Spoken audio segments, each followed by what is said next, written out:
Hallo zusammen und willkommen zurück auf Neutrality Studies. Hello everyone, and welcome back to Neutrality Studies. Today my guest is the Swiss journalist, publisher, author and activist Christoph Pfluger from my home country. Christoph, welcome. Hello Pascal, thank you very much for the invitation. I'm glad you accepted. You've written a great piece about something that has largely gone unnoticed in the media, not only in the German-speaking world, but also internationally, because it concerns Switzerland. And yes, Switzerland doesn't tend to interest that many people. Still, our Federal Council, our government, recently adopted a new security policy report, and you analysed it. Could you briefly tell us what this report is about? How should we understand it as a publication of the federal government, and what does it say?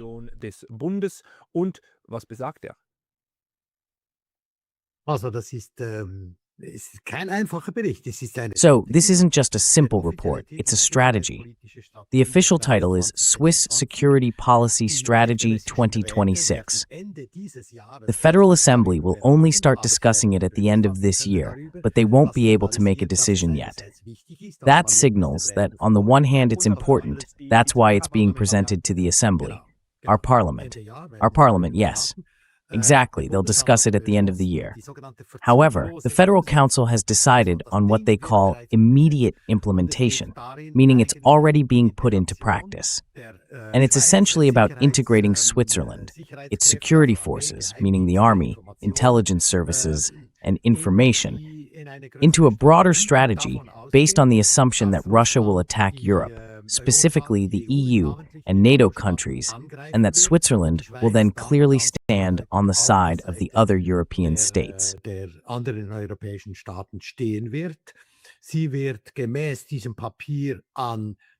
According to this document, she will take part in the so-called Article 5 exercises. That used to be taboo. They always said, yes, our officers leave the exercise as soon as the mutual defense obligation is actually practiced. But now they will take part in the exercises, not as so-called alliance partners, but officially as partners. That's what the document says. And of course, this is linked to a whole series of other measures, such as the control of the information sphere. We can probably expect censorship activities there. Essentially, it's a plan to integrate Switzerland into the security strategy of the EU and NATO countries, which overlap, while still officially claiming we are still neutral. Indem man immer noch offiziell sagt, wir sind immer noch neutral, aber wir sind natürlich ganz eindeutig nicht mehr neutral. But of course, we are clearly no longer neutral. And the insidious thing about this paper is that it essentially defines the steps Switzerland can take without triggering a debate on neutrality. One must remember that we actually have an initiative to maintain neutrality. Up to now, it was practically not defined in the Constitution. So, we have a neutrality initiative that aims to do just that, and that officially excludes cooperation with alliances, including participation in sanctions, in economic sanctions. This initiative has now been somewhat put on the back burner because the National Council is working on the counterproposal. Do we need to explain to people what an initiative and a counterproposal are?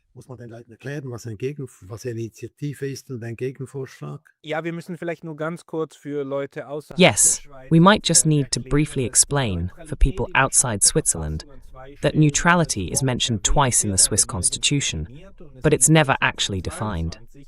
And since 2022, there has been a popular initiative. That's a tool in Switzerland used to call for a binding referendum, meaning a public vote must be held. If the initiative succeeds, it has to be carried out. The government can no longer block it.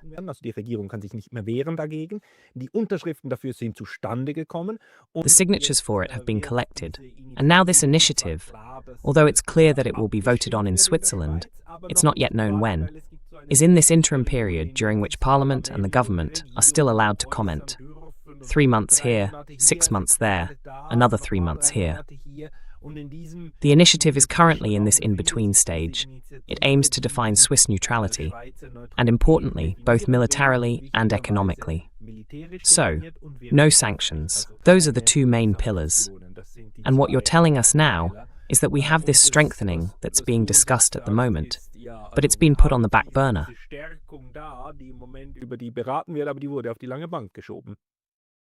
Genau. Vielleicht muss man noch sagen, dass wie die Perhaps Neutralität it bis should jetzt also be mentioned how neutrality appears in the federal constitution so far.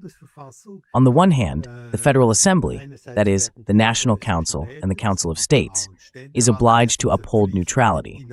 And using the same wording, the Federal Council is also obliged to uphold neutrality in Article 183, I believe. However, it does not say what neutrality actually is. So both the executive, the federal council, and the legislature, meaning our two parliamentary chambers, are obliged to maintain neutrality. Genau. Und eine eindeutig verstandene Exactly. Neutralität würde natürlich And a clearly understood neutrality would of course prevent Switzerland from taking part in NATO armament, participating in exercises, or integrating into the EU's military structure. And in connection with the war in Ukraine, that led to Switzerland effectively taking sides. At least that's the perception. On the one hand from the United States, which said Switzerland was no longer neutral, and on the other hand from Russia. So, the international perception of Switzerland's neutrality has suffered enormously. And in response, the Neutrality Initiative was launched. That was the answer to it. Die Neutralitätsinitiative lanciert. Das war die Antwort darauf. Und damit diese Flexibilisierung der Neutralität And so that this flexibilization of neutrality can continue, as mentioned, a counter-proposal has now been made. In addition, another consultation can be carried out. All of that is possible, but it takes time. And during this time, the security policy strategy aims to pave the way for further integration into military alliances. It is no coincidence that the debate on this report, and it is extremely important, will only take place when the initiative is likely to be voted on in November. A month later, during the winter session, this matter, this strategy, is on the agenda. So the goal is to create facts, and to me, that is the obvious intention. They don't want people to talk about it. We might briefly touch on how the Federal Council managed to keep this extremely important report under the public radar. segelt. Und wie du gesagt hast, diese sicherheitspolitische Strategie der Schweiz, dieses Papier. This security policy strategy of Switzerland, this paper, has already been published by our executive body, the Federal Council, the competent authority. However, it will not be debated in Parliament until a year from now, in December 2026. In the meantime, it already applies as the framework that the Swiss military and the entire security establishment are supposed to follow. In other words, facts are being created, without even involving Parliament in the process. Noch nicht mal das Parlament wird involviert in diese Geschichte. Das ist unsäglich. Und der Trick, wie That's outrageous. And the trick, well, the media, with very few exceptions, didn't get it at all. The NZZ did a detailed piece on it, maybe a small local paper too, but otherwise, the media didn't understand what was going on. And how did the Federal Council manage to keep this extremely important document basically under the radar? They called a press briefing on Friday afternoon at 2:30. As a journalist, you know, if a press briefing is called on a Friday afternoon, it's about something that's not supposed to get any media attention. And that's exactly what happened.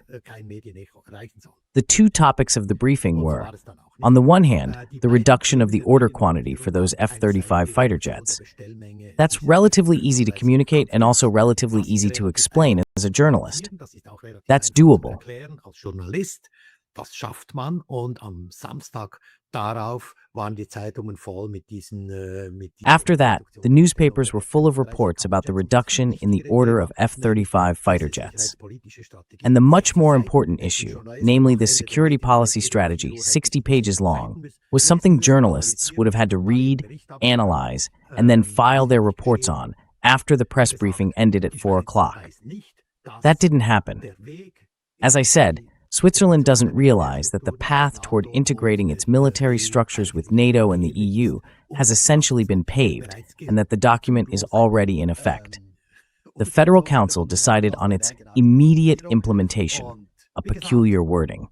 And as I said, Switzerland is on this path, and I think it's also internationally important that people around the world recognize that the former beacon of neutrality has now truly and definitively abandoned its principles. Grundsätze definitiv verlassen hat. The troubling thing is that it works without a major public debate, and that the Federal Council, the Swiss government, and all the executive bodies I've heard from so far have always said, no, dear citizens, we have neutrality in the Constitution. To change that, we would need a referendum, which is true. To amend the Constitution, a referendum is required. That's how it is. But not only since this report, already since last year's report, it's been clear. It now states that if Switzerland is attacked, neutrality becomes void, and it may fire back together with NATO. However, what counts as an attack is not defined.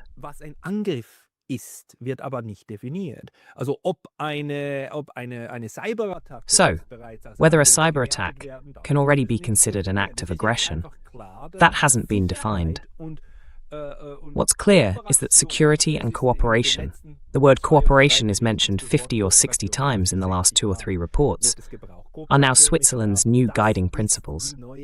Cooperation with NATO, that's the new direction. And Switzerland is currently pretending that this is still compatible with neutrality, while already working on everything necessary to undermine and discard that neutrality without having to deal with it directly.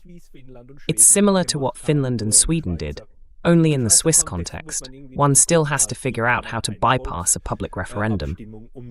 And I believe the Swiss government is working full steam ahead to make that happen.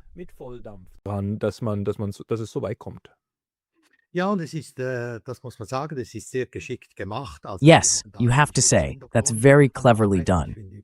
They've got some pretty good spin doctors at work there, and I'm convinced that some solid think tanks also contributed to this strategy. In 2 or 3 sections, the report and the strategy deal with the idea that the line between war and peace has become very blurred.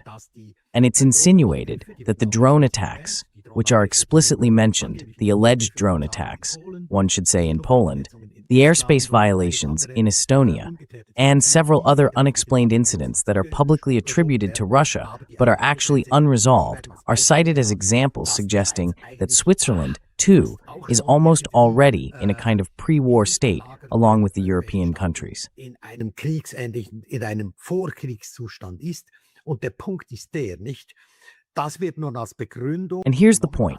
This is now being used as justification for aligning ourselves with the EU and NATO, organizations that are supposed to expand their military capabilities and strengthen cooperation.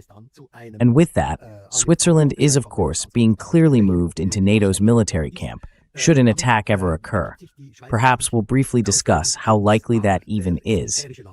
And if a war were to break out, Switzerland would undoubtedly be seen as a NATO partner, and thus also become a target.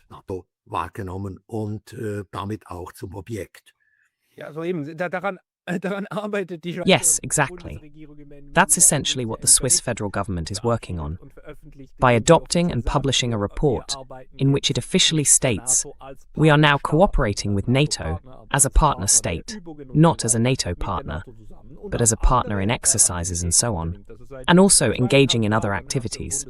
That means that 2.5 years ago, or about 2.5 years ago, the Federal Council signed a Memorandum of Understanding, that is, a declaration of intent, with Germany and Austria to participate in the so-called Sky Shield, meaning a joint radar infrastructure for monitoring the skies.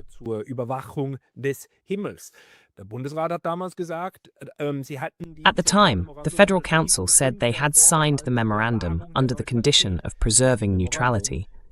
But this memorandum is still secret to this day. I've never seen a version of it, so we don't actually know what it says. And behind the scenes, work has been going on all along to integrate Switzerland militarily into the EU and NATO infrastructure. Maybe you have some more examples or thoughts? Yes, there is also the intention to acquire offensive weapons that would clearly only be effective across borders. And it must be said, Switzerland officially has a military doctrine that states we Swiss only use our weapons within Switzerland. So only if someone crosses the border will our weapons be used against those incoming hordes, but not outside Switzerland's borders. That's how it stands. raus. Schon die F-35 sind natürlich eine Flugzeuggattung. Even the F-35s are, of course, a type of aircraft. We know from which war zones, I believe from Ukraine, that in order to keep the planes safe, they have to be stationed 500 kilometers away from the border. So there is no place in Switzerland where the planes could be safely stationed within our national borders. That may be a detail. What's important is that Switzerland is preparing for a war, for a Russian attack on Europe. And that would include Switzerland. But there is no analysis of how likely such an attack actually is. Keine Analyse über die Wahrscheinlichkeit eines solchen Angriffs. Und da habe ich natürlich allergrößte Bedenken. And of course, I have the greatest concerns regarding the quality of this strategy. Was it developed seriously, or is it simply a desire to push forward integration into EU and NATO military structures? I consider a Russian attack on Europe absolutely unlikely. I mean, they've been in Ukraine for almost 4 years now, and they still haven't managed it. How are they supposed to? Well, Ukraine had the largest army in Europe, and it's also very well fortified, not in the east. Those are militarily very strong areas. But Russia still hasn't succeeded, even after 4 years. Aber Russland hat es immer noch nicht geschafft, auch nach 4 Jahren nicht. Und jetzt wollen sie gewissermaßen einen Staat. And now they want to take on, so to speak, a confederation of states that is many times larger, with much greater economic power and many more people.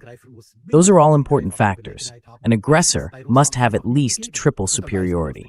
That's simply not the case with Russia. And then we know from history how aggressive states arm themselves.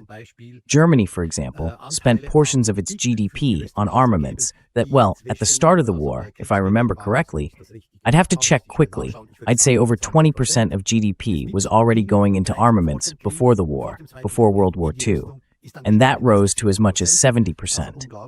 It's incredible how many resources a war consumes.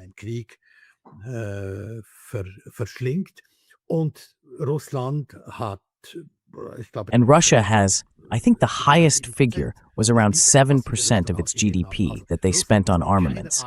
So Russia is in no way capable of attacking Europe. But still, it's assumed that this will happen, and we're going to spend billions on it. So either this security policy strategy will lead us into a war, or if not, at least into very expensive rearmament. And people are already thinking about raising the value-added tax. That would require another referendum.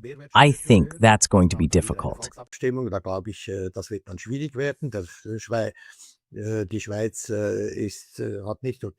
Switzerland has relatively low taxes, among other reasons, because the people still have the final say on such matters.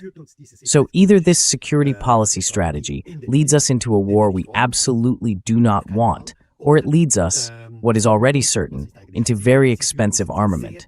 And armament is simply money thrown out the window. We can be glad. Weapons are good for nothing. We can be glad if they are not used. Then it's just money we've spent. If they are used, they are even destructive. So I think Switzerland should adopt a security policy strategy based on strictly understood neutrality and on providing good offices. Auf den guten Diensten. Es braucht Länder, die gute Dienste leisten. We need countries that provide good services. And in a way, maybe I'm being a bit idealistic here, spiritual values have always been important to me. I believe that a country that clearly stands for peace and has a government that acts as a beacon of peace and neutrality also brings people together and creates cohesion within our country in Switzerland. That doesn't make us completely invulnerable, but it does protect us. I think peace begins in the mind and in the heart. And of course it has to include many people, not just a few politicians. It really has to be something that becomes rooted in the soul of the people. And of course, nothing is happening on the government side. In fact, quite the opposite.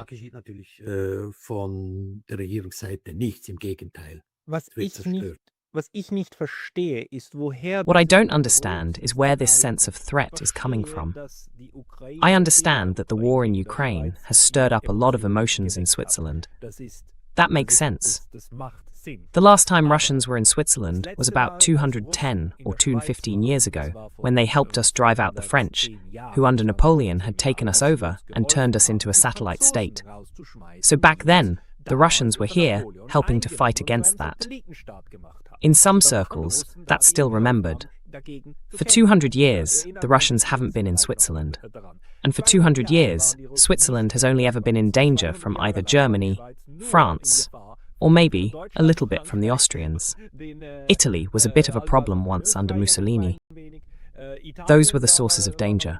Mussolini ein bisschen ein Problem. Das waren die Gefahrenherde. Aber seit 200 Jahren waren die Russen nicht das Problem. But for 200 years, the Russians haven't been the problem. And the Russians are still several countries away from Switzerland. So where does this idea come from? That Switzerland can make the Russians less of an enemy by siding with those who are currently preparing for war? I just don't understand the logic. And I don't understand why our government is so obsessed with undermining this instrument of neutrality, which is actually meant to preserve friendship with Russia, as well as with other countries, with the EU, with America, especially now, when it's clear that the greatest economic threat comes from the United States, which has imposed tariffs of 40% on Switzerland. So, can you make sense of that? Does that make sense to you? Also, kannst du dir das irgendwie, macht das für dich Sinn? Ja, leider ja. Leider ja. Unfortunately, yes. About 90 years ago, the most highly decorated U.S. military officer at the time, he had received the most awards, General Smedley Butler, published a little book that became a bestseller, War is a Racket. In it, he analyzed his various deployments and the reasons for them. Why was I sent there? Why did I have to fight there? And he shows that war is above all a business. It's a business. You can make money from wars. People profit from armaments. They profit from reconstruction. And in many wars, securities are of course transferred. You can see that in Ukraine. It has had to take on enormous war loans. Aufnehmen müssen. Und wenn die Ukraine verliert, dann sind die Kreditgeber. And if Ukraine loses, then the lending countries, the lending banks, they won't get their money back. And one must not forget, the United States was neutral for a long time during World War I. Then J.P. Morgan, the major bank, heavily financed the British and also the French. They realized that if the British and French lost to Germany, the loans wouldn't be repaid. And that was the main reason why they then sent President Wilson, who I believe was re-elected in 1916 with the message, he kept us out of war, into the war against Germany just a few months later in early 1917, exactly to pull the bank's chestnuts out of the fire. Oder die Kastanien aus dem Feuer zu holen. Und wenn man sich anschaut, was die... And if you look at what the various think tanks dealing with security are publishing, they're simply conjuring up the great Russian threat. Either someone profits from armaments, or they profit from the war itself. It's a business.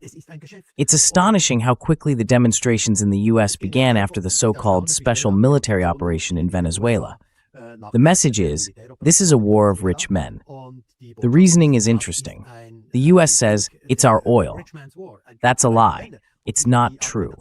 The oil has always belonged to the Venezuelan state.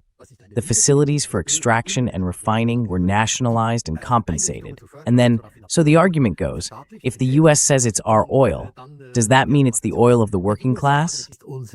Ist das das Öl der Arbeiterschaft? Haben die Arbeiter irgendwo Ölquellen? Do the workers have any oil wells anywhere? No, it's the big oil companies and their owners who claim the oil in Venezuela, and that really has nothing to do with the population. It's simply about profits. It's a shame that it's so obvious. Well, no, it's good that it's so obvious, but it should make us think. And it's just a business, a filthy business. I need to elaborate a bit. The think tanks, of course, have their representatives in the institutions that develop the strategies. In the US, they clearly provide funding.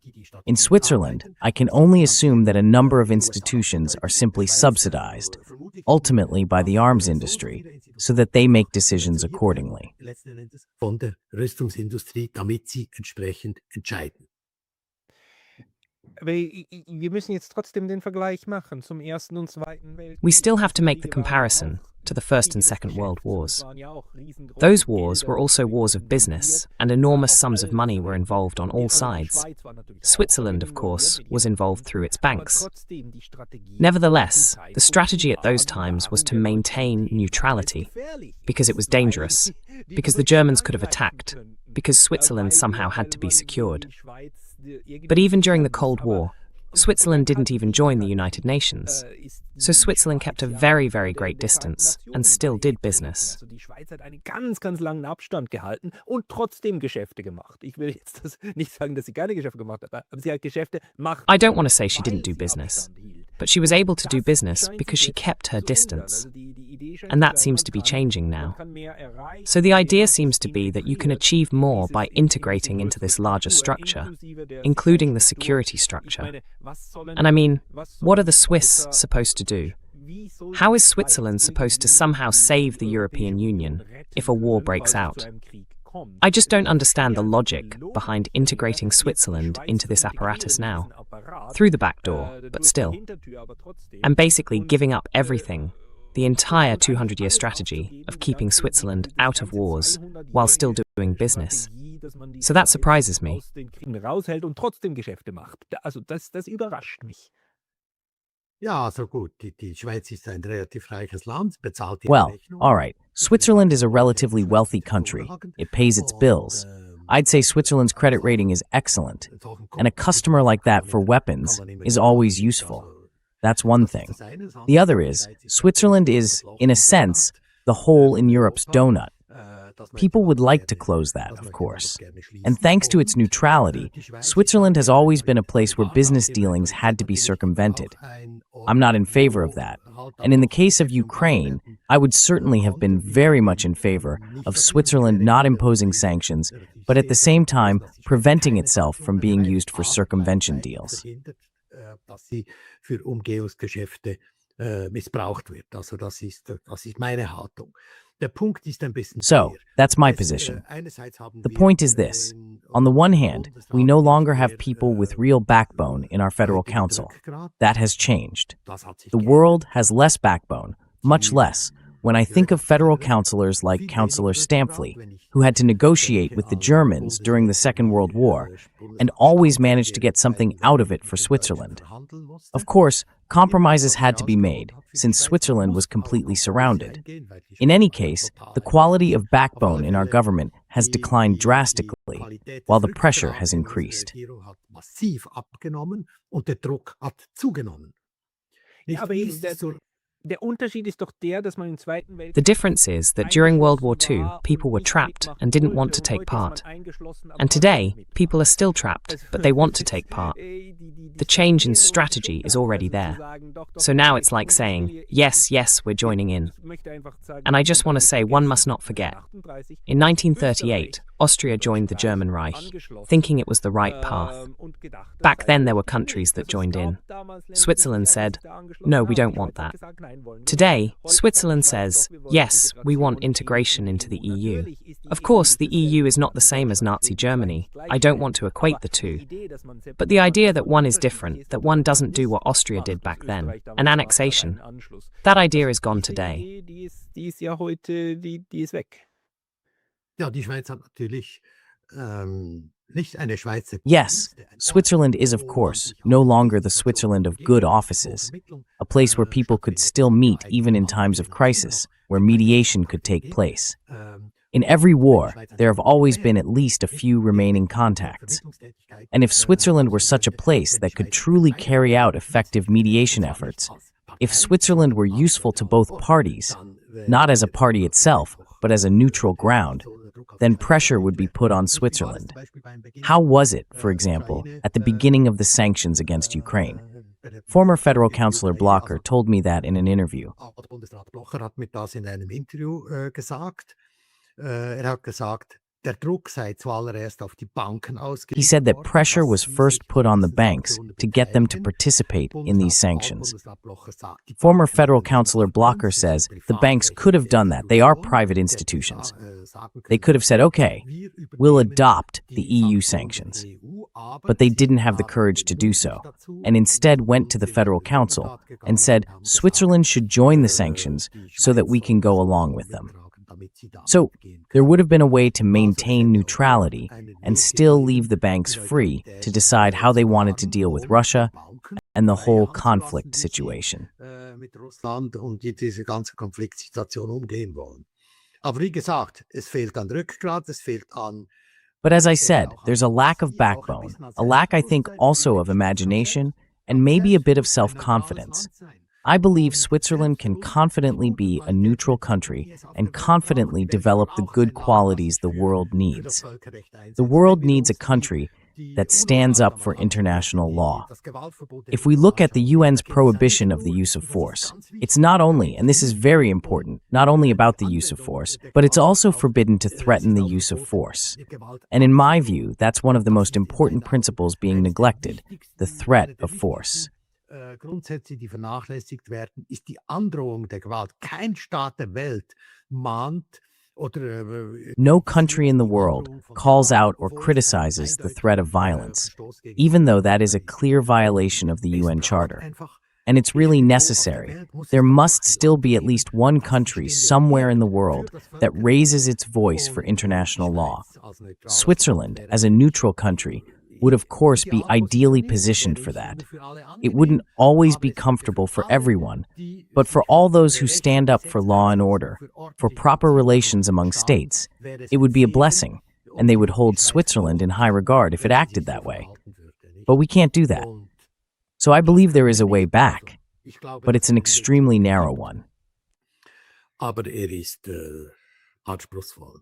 Nein, es ist einfach für mich im Moment recht erschreckend, wenn ich sehe, wie sehr No, die it's just quite alarming to me right now when I see how much official Switzerland is adapting to everything coming from Brussels and also from Washington. I mean, yesterday, or the day before, the Federal Council loudly announced on Twitter that all of Maduro's assets in Switzerland would now be blocked and frozen, and that if it turned out any of it was obtained illegally, it would be returned to the Venezuelan people. I've simply never seen an announcement like that in this form before. I had to ask myself, did the American ambassador personally intervene? And that Switzerland just says yes to something like this, even though it has already supported sanctions against Venezuela anyway. Could you maybe say a few words about that? Also, nein, das macht mich eigentlich auch ein bisschen sprachlos und meine Antwort No, wäre eigentlich, that actually leaves me a bit speechless too.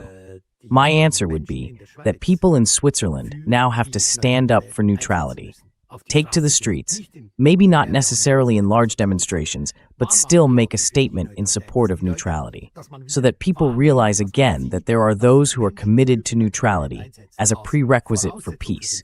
Neutrality is a prerequisite for peace. If you take sides, if you're part of a military alliance, then you can forget about it. That would be my approach, but it's a rather difficult one, because Switzerland, or the people here, simply feel that Swiss neutrality is somehow guaranteed, and they can't even imagine that our country could ever be involved in a war. in einen Krieg involviert sein könnte. Nein, man muss sich die Schweiz und ihre Neutralität im Moment so vorstellen. No. Right now, you have to imagine Switzerland and its neutrality like a huge carpet beneath our feet. And at the moment, our elites in Bern are unfortunately working on it, lifting the carpet right before our eyes and just waiting for the moment when they can give it a good hard pull. So the principles of neutrality are currently being undermined and eroded in every possible way. We saw it with Sweden and Finland. A war, a state of shock, the shock in Ukraine, then led both countries to abandon their neutrality overnight, even though that process had been underway for 20 years. And in Switzerland, similar maneuvers seem to be taking place right now, so that they can later say, well, now the attack has happened, now we'll fight back together. That's how I interpret the federal government's current strategy. Also so interpretiere ich diese Strategie des Bundes im Moment. Ja. Das würde ich auch so sehen. Und Yes, I would see it that way too. Our representatives don't really do much for it. There's a lack of consensus, and of course, there's also a lack of pressure from the grassroots. Politicians don't just do what their lobbyists pay them for, but also what brings them approval. So there's quite a bit of groundwork needed. And I also think, and we're working on that too, right, Pascal, that there needs to be an international alliance of neutrality forces on a global level to bring neutrality back into awareness as a prerequisite for peace.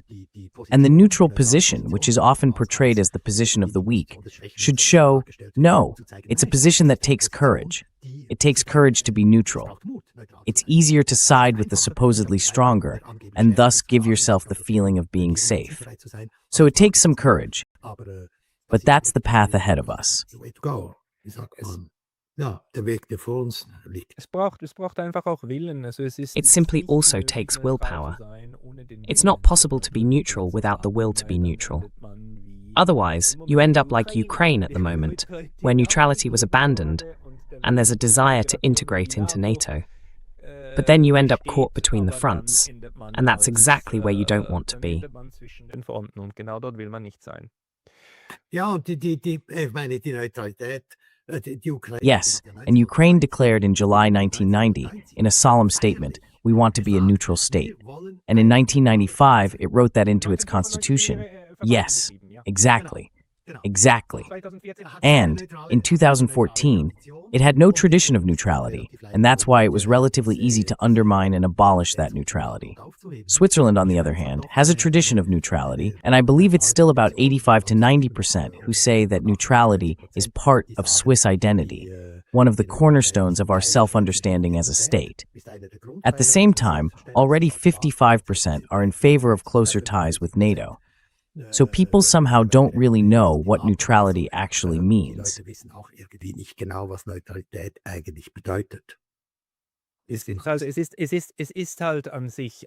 It's basically an empty term that can be filled with meaning, and it's being filled with meaning from different sides. Of course, there are definitions in international law, but even there, that goes too far. Christoph, for people who want to follow you or read more from you, where should they go? Leute, die dir folgen wollen, respektive mehr von dir lesen möchten, wo sollen die hingehen? Also, So the magazine I publish is called Zeitpunkt.ch. I also have my own website, christophpfluger.ch, and a lot of work is currently going into a web TV channel, transition-tv.org. Then the most important initiative for neutrality is the Movement for Neutrality, Bennett Swiss. Those are the places where you can, well, I'd say Bennett Swiss is the best place to get involved if you want to do something for neutrality. And that's necessary too. die Neutralität tun will, und das ist auch nötig. Christoph Pfluger, thank you very much for your time today. Gern geschehen. You're welcome. All the best to you, and once again, long live the fatherland. Thank you. Thank you. Danke.